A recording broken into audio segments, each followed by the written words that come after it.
Hey everyone, today we are reviewing another add-on car, which is today the Vapid Sabot. This car, if you don't already know, is a rather forgotten car, the Ford GT90's real-life counterpart, well, no, lore-friendly counterpart rather.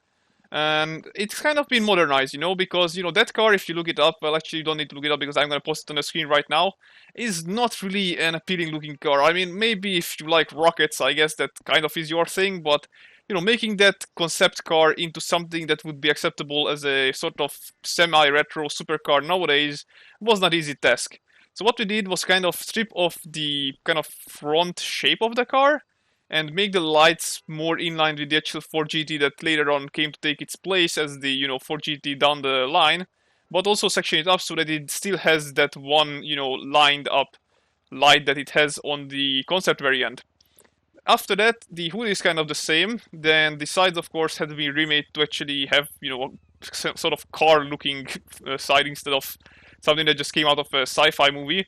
And then going about, you can see that it actually has active spoiler, but the exhausts are no longer forming a triangle like on the original car. And yes, I realize that the lights could have been a bit better, formatted and whatnot, but overall, the car kind of is having a theme going on for it, and I think it looks alright. So yeah, this is the car that we have right here. The engine, by the way, is a V12. And as you will see soon enough, the sound that it has is the Pariah, which is actually does sound like a V12, so it kind of works. But even though this is the car that you likely spawn in, as you will find it in the description down below, if you download it for yourself, you can also kit it out with certain liveries to make it like a sort of modern themed race car.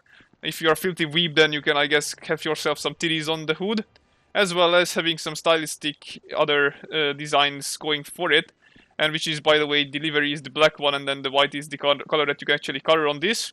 So yeah, it has a few things going for it, even though there are literally no other mod kits apart from the wheels that you can change. Still, let's see how it performs on the road, shall we?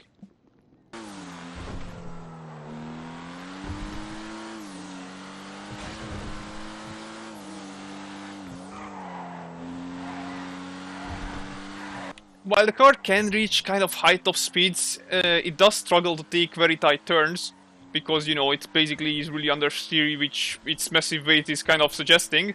But at the same time, as long as you brake enough, or brake early enough, which, most GTA Online players don't actually do, you should be able to handle it just fine, despite certain mishaps that it has over bumps.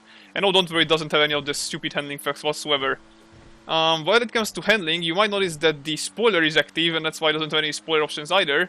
And if you brake, it does kind of tilt up to sort of indicate that the car is supposed to be, slowing down and whatnot.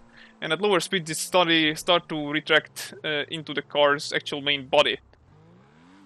And it opens up again, just like that. So, that pretty much wraps up the whole thing. It's not really a very in-depth car. I mean, it has a simple model and it works just fine for what it is. It's a lower friendly take on the Ford GT90, which in my opinion is definitely a good one to have in the game. So if that's your thing, then I encourage you to download the mod that is in the description and have some fun with it yourself. Thank you very much for watching, and goodbye.